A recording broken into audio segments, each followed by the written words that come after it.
প্রধানমন্ত্রী শেখ হাসিনা প্রেস সচিব হিসেবে নিয়োগ পেয়েছেন দৈনিক আমাদের নতুন সময়ের এমিরেটাস সম্পাদক নাভিল ইসলাম খান।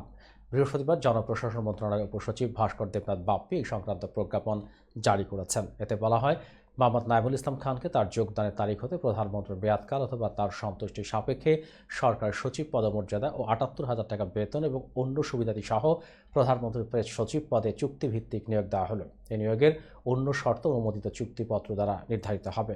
১৯৫৮ সালে ২১ জানুয়ারি কুমিল্লায় জন্মগ্রহণ করেন নাভিল ইসলাম খান। তার পিতার নাম নুরুল ইসলাম খান, তিনি ছিলেন রাজনীতিবিদ ও আইনজীবী। তার মায়ের নাম নুরুন নাহার খান। নাভিল ইসলাম খান ৬ ভাই বোনের মধ্যে বড়।